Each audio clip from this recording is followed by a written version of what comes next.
ସତ କହିବାକୁ କିଆଁ ଡରିବି, ସତ କହି ପଛେ ମଲେ ମରିବି। ଯାହା ହେଇଯାଉ ପଛେ ବୋଧେ ଏଇ ଗରିବ ଖଟିଖିଆ ଆଦିବାସୀ ଲୋକମାନଙ୍କ ପାଇଁ ମୁଁ ଲଢ଼େଇ ଜାରି ରହିଛି। ଆମର ପ୍ରାୟ ହଜାର ହଜାର ଆଦିବାସୀ ଲୋକମାନେ କାମ କରି ଖୋଦ ମୁଖ୍ୟମନ୍ତ୍ରୀ ମୋହନ ମାଝୀଙ୍କ ଏରିଆ ନିଜ କେଉଁଝର ରାଇକଳା ପଞ୍ଚାୟତର ପିଲା ବି ଲେବର ପିଲା କାମ କରୁଛନ୍ତି। ଆମର ଆଦିବାସୀ ରାଇରଙ୍ଗପୁର ବାଦାମ ପାହାଡ଼ର ବି ସେଠି ବି କାମ କରୁଛନ୍ତି। ସବୁ ଆଦିବାସୀ ହରିଜନ ଖଟିଖିଆ ଦରମା ମାତ୍ର 8-9 ହଜାର, 10 ହଜାର, 15 ହଜାର ବି କରୁନାହାନ୍ତି। ଖାଲି ସିଂହ ବାହିନୀ, ଶିବାନୀ ଆଉ ସ୍ୱର୍ଣ୍ଣମଲ ବସ୍ ଦେଇଛନ୍ତି, ଆଉ କେହି ବି ବସ୍ ଦେଇନାହାନ୍ତି। କଥା ପାଇଁ ମୋର ନାଣ୍ଡୁ ବାବୁ ଆଉ ବିଶ୍ୱଦରବାର ମିଶ୍ର ବାବୁ ସହିତ ବି ଝଗଡ଼ା ହେଇଥିଲା ଓପନଲି। ନମସ୍କାର, ମୁଁ ଆଦିତ୍ୟ ଜେନା, ବାବୁ ନାମରେ ପରିଚିତ, ଯାତ୍ରା କର୍ମଚାରୀ ସଂଘର ସମ୍ପାଦକ ଅଛି। ଆମର ଆଜି ଅଭିଯୋଗ ଯେ ଆମର ଯେଉଁ କଥା 25-26 ହେଇଥିଲା ମାଲିକ ସଂଘ ଆଉ ଆମର କୌଣସି କଥାର କିଛି ରହିଲାନି ଦାବିପତ୍ର। ଆମର ଦାବି ଥିଲା ଯେ ଦରମା କେମିତି ବଢ଼ିବ ଏବଂ କର୍ମଚାରୀମାନଙ୍କ ପାଇଁ ବସ୍ର ସୁବିଧା କରାଯିବା ପାଇଁ, କାରଣ ଉପରେ ବସିକି ଯାଉଛନ୍ତି, ଆକ୍ସିଡେଣ୍ଟ ହେଉଛି, ତାର ଡାଳ ଟ୍ରାଫିକ୍ ସମସ୍ୟା ପୋଲିସ ବାଡ଼ଉଛନ୍ତି। ସେଥିପାଇଁ ମୁଁ ଏଇଟା ଆମ ଚିଠି ବି କରାହେଇଥିଲା, ସବୁ ମାଲିକର ସଭାପତି ଉପସଭାପତି ସବୁ କରାହେଇଥିଲା। ଏହାର କିଛି ସୁଫଳ ମିଳିଲାନି। ଖାଲି ସିଂହ ବାହିନୀ, ଶିବାନୀ ଆଉ ସ୍ୱର୍ଣ୍ଣମଲ ବସ୍ ଦେଇଛନ୍ତି, ଆଉ କେହି ବି ବସ୍ ଦେଇନାହାନ୍ତି। ତାପରେ କ'ଣ ଆପଣ ସେତେବେଳେ କହୁଥିଲେ ଯେ ଆପଣ ସହଯୋଗ କରିବେନି ବୋଲି, ଆପଣମାନେ କିଛି ଆକ୍ସନ୍ ନେଇଛନ୍ତି? ହଁ, ଆକ୍ସନ୍ ନେଇଛୁ, ଆମେ ବନ୍ଦ କରୁଛୁ। ବନ୍ଦ କଲା ପରେ ସେମାନେ ଯେଉଁ ମାଲିକ ଏଥିରେ ରାଜି ହେଇଛି ଆମେ ତାର କାମ କରୁଛୁ, ଆଉ ଯେଉଁମାନଙ୍କର ରାଜି ହେଇନାହାନ୍ତି ତାର କାମ ବନ୍ଦ କରିଛୁ।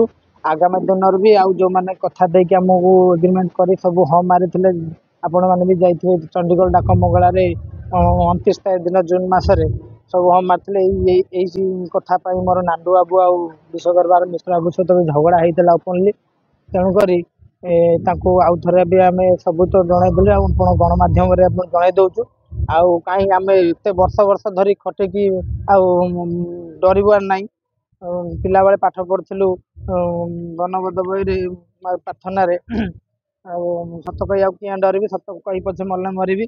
ଯାହା ହେଇଯାଉ ପଛେ ବୋଧେ ଏଇ ଗରିବ ଖଟିଖିଆ ଆଦିବାସୀ ଲୋକମାନଙ୍କ ପାଇଁ ମୁଁ ଲଢ଼େଇ ଜାରି ରହିଛି। ଆମର ପ୍ରାୟ ହଜାର ହଜାର ଆଦିବାସୀ ଲୋକମାନେ କାମ କରି ଖୋଦ ମୁଖ୍ୟମନ୍ତ୍ରୀ ମୋହନ ମାଝୀଙ୍କ ଏରିଆ ନିଜ କେଉଁଝର ରାଇକଳା ପଞ୍ଚାୟତର ପିଲା ବି ଲେବର ପିଲା କାମ କରୁଛନ୍ତି।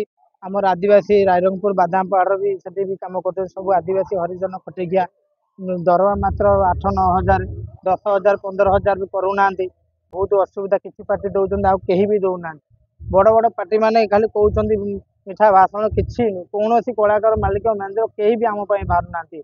ମାନେ କି ଅବସ୍ଥାରେ ପିଲାମାନେ ରହିଛନ୍ତି, ପେଣ୍ଡାଲ ତଳେ ଶୋଉଛନ୍ତି, କାଦୁଅ ପତ୍ର, କି ଅବସ୍ଥାରେ ପିଲା ରାଗିକି ପଳାଉଛନ୍ତି, ଖାଇବା ପିଇବା ଅସୁବିଧା, ପାତର ଅନ୍ତର କରୁଛନ୍ତି।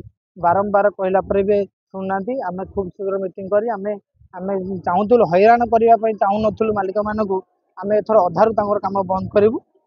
ଆଉ ଯେଉଁ ମାଲିକ ବି ବାକି ପଇସା ରଖିଛନ୍ତି ଖୁବ୍ ଶୀଘ୍ର ଦେଇଦିଅନ୍ତୁ, ନହେଲେ ଆମେ କାମ ଅଧାରୁ ବନ୍ଦ କରିବୁ।